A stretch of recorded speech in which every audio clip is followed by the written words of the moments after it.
I think she was a really complicated and nuanced person, and I try to kind of articulate her to the best of my ability in all of her many shades and colors. To me, her humor is really, she could say things that were so wild and at times abusive, but she just had a certain cadence and a rhythm that was so humorous. So I tried to capture that, but I certainly didn't hate her, and I think that's why it was so important for me to write this book, because getting to the place where I was finally glad and relieved that she was dead, you know, it took me so long to be able to accept that reality. And I also think that's something that people, I didn't hear anybody talking about. I didn't hear anybody saying, you know, that the sort of honest reality of what their experience with their parent was, if they had a similar one. It feels like a thing that you can't say because society doesn't accept it. It's just, you have to keep moms on a pedestal, and we all have to have the same experience. And that just wasn't mine, so it felt even more important to express it in the book. You go through your entire journey. Many people, you know, in America and some parts of the world will remember you from iCarly. You were this massive child star, and on the camera, you were all smiles. You made people laugh. Everybody enjoyed what you were doing. As soon as you read through the book, you realize you were suffering, you were experiencing trauma. It was really abusive in how you were doing what you were doing. It feels like in many ways, you were living your mom's dream, and she was making you do this. Yeah. I would love to know how you did it. Like, did you have a switch? Did you compartmentalize? Because you talk about it in the book, but you could never tell. You could never tell on screen what you were going through. No. So my mom always wanted to be an actress. Her dream was to be famous. And she would recount sort of these tales of how her parents wouldn't let her. She would camp out in front of Donny Osmond's house, bring him like posters. Chris Knight, who played Peter Brady in the Brady Bunch, she swore like, oh, they had a relationship. I think that was not true. Chris Knight, if you're watching, please let me know if my mom actually had a relationship with you.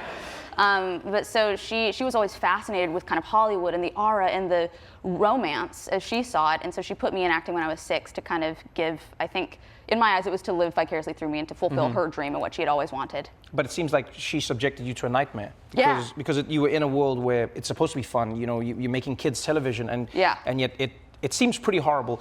I also wonder if this is the relationship of many child stars, or do you know, was this isolated, or do you think this is a lot more normal than we'd like to admit? I think it's way more common than anyone would care to admit. I know just from my experience of going into auditions countless times. I'd have like 103 fever. My mom would be having me chug Gatorade. I'd be walking in to like pretend to be a homeless child, which is just already so kind of messed up as it is.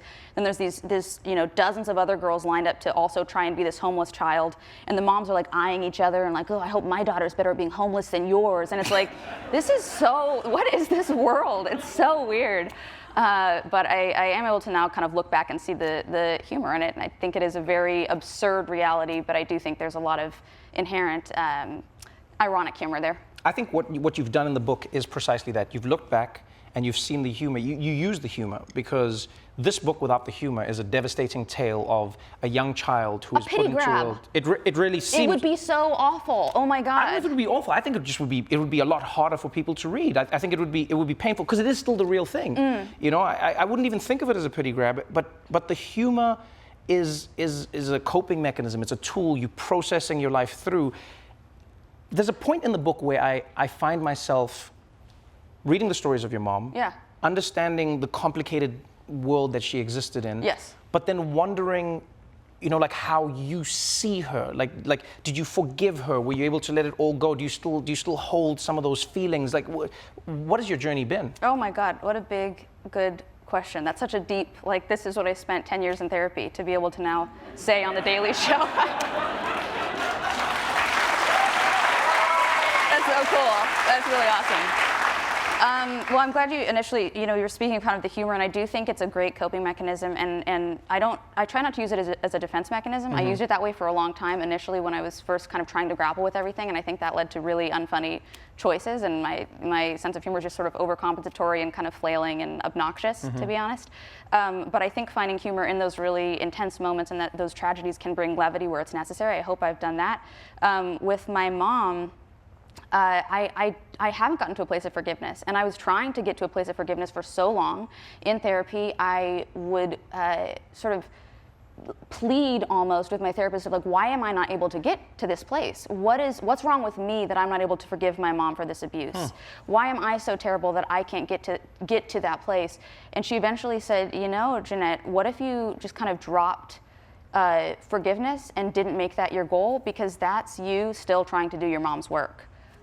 I couldn't, yeah, right? I mean, that's exactly my reaction. To Aaron, yeah. Wow. Yeah.